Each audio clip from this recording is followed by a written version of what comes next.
신형 산타페 디자인이 공개됐죠. 그런데 생각보다 좀 놀라운 것 같습니다. 이게 진짜 산타페가 맞나 싶을 정도로 완전히 달라진 모습인데, 그냥 딱 보기에도 각진 차체와 같이 전체적으로 보이는 디자인에 대해선 호불호가 거의 없을 것 같고, 부분적으로 보면 의견이 좀 다양할 것 같긴 합니다. 새로운 헤드램프 그래픽 같은 걸 보면 좋다는 분들도 있고 마인크래프트 같다는 분들도 있는 것 같은데, 현대차가 이렇게 각진 차를 출시하는 것도 굉장히 오랜만이라서 신선한 느낌은 확실하게 주고 있는 것 같습니다. 그런데 이게 웬일인가요? 신형 산타페가 공개되자마자 대반격이 날아왔습니다. 어떤 차가 반격을 했는지, 그리고 산타페가 받을 영향까지 쉽고 빠르게 정리해드리겠습니다.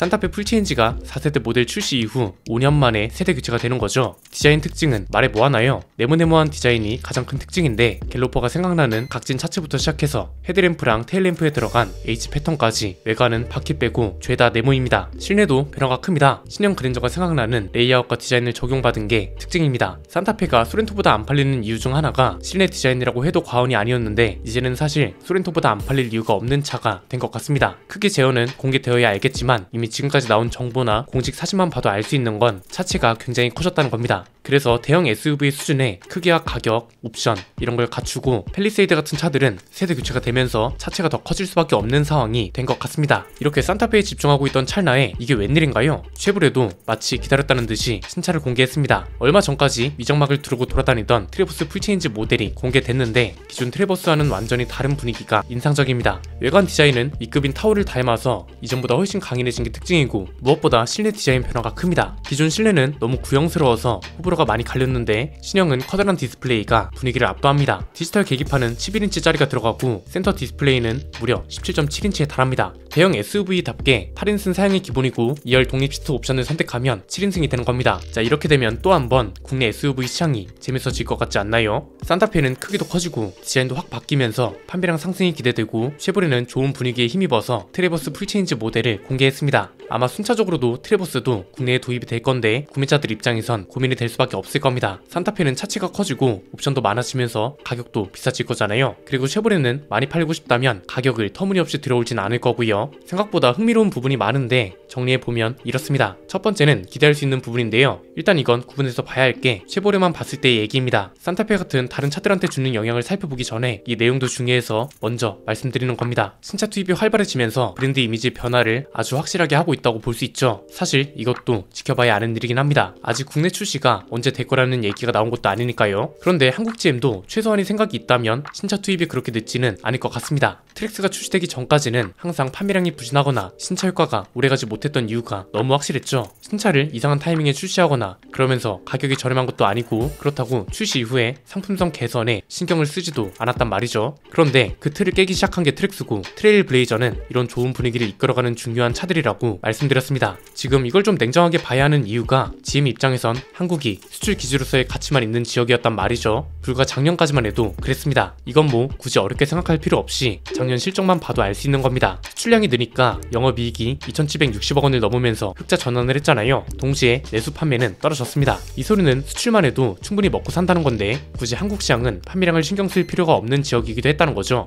그런데 또 반대로 생각하면 한국 시장이 판매량까지 잘 나오면 말 그대로 대박이 날 수 있는 시장이라는 소리도 되지 않겠어요? 이게 한국 GM한테 감정이입을 해보면 됩니다. 내가 한국 GM 관계자예요. 그런데 마침 실적이 좋아지고 있고 이미지도 좋아요. 그럼 이걸 당연히 기회 삼아야죠. 그렇게 해서 실적도 올리고 보너스도 받아가고, 이렇게 해야 내 회사의 지속 가능성도 커지는 거니까 굳이 이런 상황에서 신차 출시를 소홀히 할 이유도 없고, GM 본사도 마찬가지로 신차 투입을 마다할 이유가 없다는 겁니다. 그래서 쉐보레라는 브랜드만 놓고 본다면 거의 연이어서 신차 소식이 나오는 거고, 시간을 두고 국내 도입도 이러시는 거라서 말 그대로 신차 효과와 이슈가 떨어질 일은 없다. 잘 팔릴 만한 조건을 계속해서 만들어 간다고 볼 수 있는 거죠. 두 번째는, 그렇다고 해서 트레버스가 산타페 판매량에 영향을 줄 수 있을까요? 저는 아니라고 봅니다. 일단 이건 두 가지 측면으로 봐야 하는데, 산타페 입장에서 보면 이렇습니다. 산타페는 사실 풀체인지가 되면서 소렌토보다 훨씬 잘 팔릴 수도 있을 거라고 봅니다. 이건 기존 산타페가 왜 안 팔렸는지만 생각해봐도 답이 금방 나옵니다. 페이스리프트 이전까지만 해도 산타페는 그랜저보다도 많이 팔리는 차였습니다. 그런데 페이스리프트 되면서 갑자기 알 수 없는 얼굴이 돼버렸잖아요. 디자인으로 긴가민가 했던 소비자들의 선택이 산타페가 풀체인지로 등장하면서 완전히 보니 상황이 반전된 거죠. 이걸 반대로 말하면 결국 산타페가 잘 팔리게 하는 방법은 세대 교체를 먼저 한 다음에 디자인도 멋있게 바꾸면 된다는 거겠죠. 이걸 지금은 이뤄낸 겁니다. 세대 교체도 됐고 디자인도 실물로 보면 꽤 웅장할 것 같습니다. 갤로퍼를 계승한다는 말이 계속 나오긴 했었는데 그랜저도 각그랜저를 계승한다는 얘기가 그렇게 나왔음에도 사실상 각그랜저가 떠오른다거나 할 정도로 레트로 감성을 살리진 못했단 말이죠. 그런데 산타페는 차체를 아예 갤로퍼처럼 각지게 만들면서 그간 현대차가 거의 포기하고 있던 형태의 SUV가 탄생했고 이렇게 해서 새로운 신선함을 주는 것만으로도 좋은 결과라고 볼 수 있는 거죠. 마침 산타페나 소렌토 구매층도 30대나 40대 이상이 많으니까 이런 디자인이 충분히 먹힐 거고요. 가격대도 풀옵션 모델은 어마무시할 것 같습니다. 딱 봐도 차체가 엄청나게 커졌습니다. 실내는 그랜저급이고 현행 모델이 이미 5천만원을 훌쩍 넘기고 있기 때문에 풀체인지 모델의 풀옵션 사양은 6천만원대로 나올 가능성이 매우 높습니다. 그런데 그럼에도 비슷한 가격대인 그랜저가 잘 팔리는 이유는 뭔가요? 중간 옵션, 중간 트림을 소비자들이 선택할 수 있기 때문에 풀옵션은 6천만원대지만 합리적인 구성으로는 4천만원대로도 살 수 있다는 선택지가 있기 때문이죠. 그래서 풀옵션 가격이 판매량에 크게 영향을 줄 것 같지는 않습니다. 그 다음은 트래버스 입장에서 바라보면 애초에 산타페 같은 차들과 판매량 경쟁이 안 됩니다. 왜냐면 가격대부터 크게 다를 예정이거든요. 차체 크기는 비슷할 수 있습니다. 그런데 트래버스는 기본적으로 수입차입니다. 미국에서 생산해서 한국에 수입 판매되는 구조잖아요. 이렇게 되면 가장 큰 단점이 가격 경쟁력을 갖추기 힘들다는 거죠. 트랙스는 한국에서 생산하기 때문에 미국보다 저렴할 수 있는 거고 트래버스는 반대로 미국에서 배를 타고 오는 차이기 때문에 가격 경쟁력을 갖추기가 힘들다는 겁니다. 이건 항상 말씀드리지만 기술력 영역하고는 다른 겁니다. 가격과 마케팅은 가장 일반적인 소비자들을 대상으로 얼마나 그 차의 마케팅을 성공시켰는지를 나타내는 지표고요. 이게 곧바로 판매량으로 나타나는 성과 영역입니다. 트래버스가 판매량으로 성공할 수 있었던 방법은 뭔가요? 산타페나 팰리세이드를 구매하려던 소비자들이 이탈해서 트래버스를 구매하도록 하는 거잖아요. 그런데 이게 조건상 불가능하다는 거죠. 국산차와 수입차를 비교하는 거고 이건 가격뿐만 아니라 수리비를 비롯한 유지비도 마찬가지입니다. 수요층이 다르다는 거죠. 그래서 앞에서 살펴본 대로 쉐보레라는 브랜드 이미지 개선에는 트래버스가 아주 큰 역할을 할 수 있지만 국산 SUV의 판매량까지는 위협하기가 힘들 거란 겁니다. 그리고 애초에 국내 배정 물량도 그렇게 많지 않을 거라서 큰 이변이 없는 한 그럴 겁니다. 세 번째는 쉐보레가 결국 이런 상황을 전환의 기회로 삼아야 한다고 보는데 수입차와 국내 생산차를 모두 가지고 있는 브랜드라 기준 자체가 애매합니다. 저는 이걸 가장 중요한 포인트라고 생각한 이유가 억울한 상황이 너무 많다는 거죠. 수입차인데 평가는 또 국산차를 기준으로 합니다. 예를 들면 이런 거죠. 얼마 전에 계속 말씀드렸던 것 중 하나가 쉐보레는 수입차다가 아니라 쉐보레는 해외 브랜드다. 이 표현이 더 명확하다는 거였죠. 말 그대로 미국 브랜드니까요. 이렇게 생각하면 판매량도 벤츠, BM, 폭스바겐, 토요타 이런 해외 브랜드하고 비교가 되어야 합니다. 그런데 아직도 판매량 통계가 국내 브랜드로 잡히고 있고 정작 트래버스 같은 차들은 대놓고 수입차입니다. 이코녹스 라인업도 마찬가지고요. 이러니까 판매량 자체는 수입차 브랜드랑 비교해야 하는 정도만 나오는데 정작 비교는 국산차 판매량이랑 비교가 되고 있다는 거죠. 이렇게 되면 산타페랑 팰리세이드보다 판매량이 안 나오니까 쉐보레는 또 실패했다